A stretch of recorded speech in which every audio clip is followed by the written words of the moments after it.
بسم اللہ الرحمن الرحیم۔ دو بزرگ حضرت سیدنا رابعہ بصریہ رضی اللہ عنہا کے یہاں ملاقات کے لیے تشریف لائے اور باہم گفتگو کرنے لگے کہ اگر اس وقت رابعہ ہمیں کھانا پیش کر دے تو بہت ہی اچھا ہو، کیونکہ ان کے ہاں کھانا ہمیں حلال میسر آ جائے گا۔ اس وقت آپ رضی اللہ عنہ کے گھر صرف 2 ہی روٹیاں موجود تھیں۔ وہ دونوں روٹیاں آپ نے ان کے سامنے پیش کر دی۔ اتنے میں کسی سائل نے دروازے پر دستک دی تو آپ رضی اللہ عنہ نے وہ دونوں روٹیاں اٹھا کر اس سائل کو دے دی۔ وہ دونوں حیرت زدہ ہو گئے۔ کچھ دیر بعد ایک کنیز بہت سی گرم روٹیاں لیے حاضر ہوئی اور عرض کیا کہ یہ روٹیاں میری مالکہ نے بھجوائی ہیں۔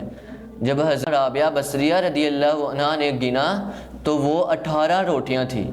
آپ رضی اللہ عنہ نے کہا کہ یہ روٹیاں ہمیں نہیں بھیجی، آپ کو غلط فہمی ہوئی ہے، لہذا یہ روٹیاں آپ واپس لے جائیں۔ اور کہا کہ شاید تمہیں غلط فہمی ہو گئی ہے، یہ روٹیاں میرے لیے نہیں بھجوائی گئی۔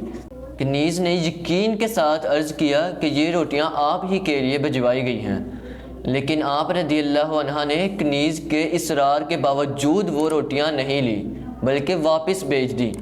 کنیز نے جب واپس جا کر یہ واقعہ اپنی مالکہ کو بتایا تو اس کی مالکہ نے کہا کہ اس میں مزید 2 روٹیوں کا اضافہ کر دو اور ان کے پاس لے جاؤ۔ جب وہ وہاں گئی تو آپ رضی اللہ عنہ نے گنتی کی اور وہ روٹیاں 20 تھیں، تو ان روٹیوں کے ساتھ آپ رضی اللہ عنہ نے مہمانوں کی خاطر نوازی کی۔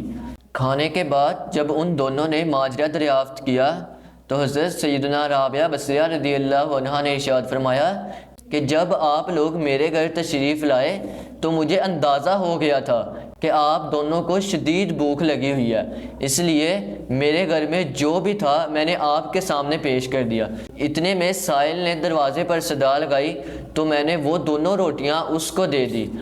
اتنے میں بارگاہ خداوندی میں عرض کی کہ اے اللہ، تیرا وعدہ 1 کے بدلے 10 کا ہے اور مجھے تیرے وعدے پر یقین ہے۔ جب وہ کنیز 18 روٹیاں لائی تو میں نے سمجھ لیا کہ اس میں ضرور کچھ نہ کچھ گڑبڑ ہے، لیکن جب وہ 20 روٹیاں لے کر آئی تو میں نے وعدے کی تکمیل سمجھ کر اسے قبول کر لیا۔